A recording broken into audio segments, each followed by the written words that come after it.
السلام علیکم ورحمۃ اللہ وبرکاتہ۔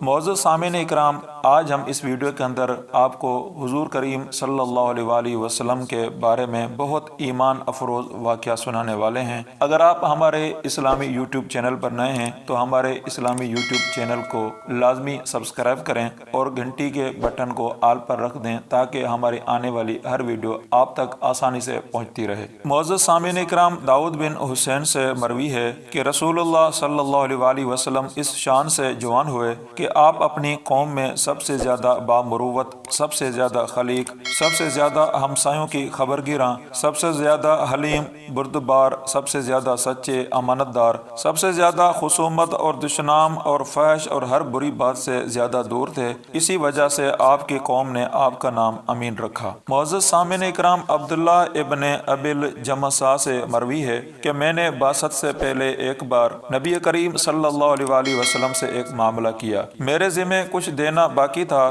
میں نے آپ سے عرض کیا کہ میں ابھی لے کر آتا ہوں۔ اتفاق سے گھر جانے کے بعد اپنا وعدہ بھول گیا۔ 3 روز کے بعد یاد آیا کہ میں آپ سے واپسی کا وعدہ کر کے آیا تھا۔ یاد آتے ہی فوراً وعدہ گاہ پر پہنچا، آپ کو اسی مقام پر منتظر پایا۔ آپ نے صرف اتنا فرمایا کہ تم نے مجھ کو زحمت دی، میں 3 روز سے اسی جگہ تمہارا انتظار کر رہا ہوں۔ عبداللہ بن صائب فرماتے ہیں کہ زمانہ جاہلیت میں رسول اللہ صلی اللہ علیہ وآلہ وسلم کا شریک تجارت تھا۔ جب مدینہ منورہ حاضر ہوا تو آپ نے فرمایا کہ مجھ کو پہچانتے بھی ہو؟ میں نے عرض کیا کیوں نہیں، آپ تو میرے شریک تجارت تھے، اور کیا ہی اچھے شریک، نہ کسی بات کو ٹالتے تھے اور نہ کسی بات پہ جھگڑتے تھے۔ قیس بن صائب مخزومی فرماتے ہیں کہ زمانہ جاہلیت میں رسول اللہ صلی اللہ علیہ وآلہ وسلم میرے شریک تجارت تھے۔ آپ بہترین شریک تھے، نہ جھگڑتے تھے اور نہ کسی قسم کا مناقشہ کرتے تھے۔ معزز سامعین اکرام، جس طرح آپ نے حضرت حلیمہ رضی اللہ تعالی عنہ کے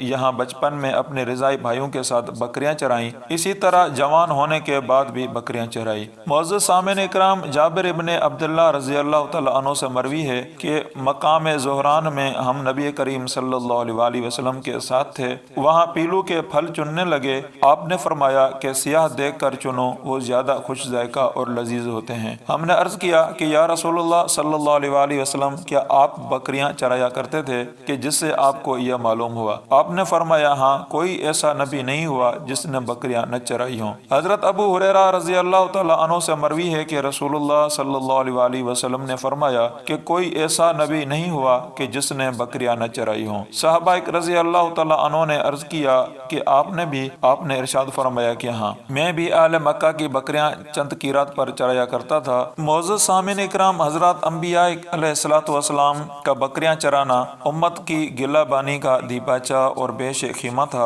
اونٹ اور گائے کا چرانا اتنا دشوار نہیں جتنا کہ بکریوں کا چرانا دشوار ہے۔ بکریاں کبھی اس چراگاہ میں جاتی ہیں اور کبھی دوسری چراگاہ میں، اس لحظے میں اگر اس جانب ہیں تو دوسرے لحظے میں دوسری جانب دوڑتی نظر آتی ہیں۔ گلہ کی کچھ بکریاں اس طرح دوڑتی ہیں اور کچھ دوسری طرف، اور رائی ہے کہ ہر طرف دیکھتا ہے کہ کوئی بھیڑیا درندہ تو ان کی فکر میں نہیں، چاہتا ہے کہ سب بھیڑیں اور بکریاں یکجا مجتمع رہیں، مبادا ایسا نہ ہو کہ کوئی بکری گلہ سے علیحدہ رہ جائے اور بھیڑیا اس کو پکڑ لے جائے۔ صبح سے شام تک رائی اسی فکر میں ان کے پیچھے پیچھے سرگرداں اور پریشان رہتا ہے۔ یہی حال حضرات انبیاء علیہ السلام کا امت کے ساتھ ہوتا ہے کہ ان کی اصلاح و فلاح میں کی فکر میں لیل و نہار سرگرداں رہتے ہیں۔ امت کے افراد تو بھیڑوں اور بکریوں کی طرح ادھر ادھر بھاگتے پھرتے ہیں، اور انبیاء کرام علیہ السلام کمال شفقت و رافت سے ان کو للکار کر اپنی طرف بلاتے رہتے ہیں، اور امت کی اس بے اعتنائی سے ان حضرات کو جو تکلیف اور مشقت پہنچتی ہے اس پر صبر اور تحمل فرماتے ہیں، اور بائیں ہمہ پھر کسی وقت دعوت اور تبلیغ اور ارشاد تعلیم سے اکتاتے اور گھبراتے نہیں، اور جس طرح بھیڑیں بھیڑیوں اور درندوں کے خونخوار حملوں سے بے خبر ہوتی ہیں، اسی طرح امت نفس اور شیطان کے مہلکانہ حملوں سے بے خبر ہوتی ہے۔ اور حضرات انبیاء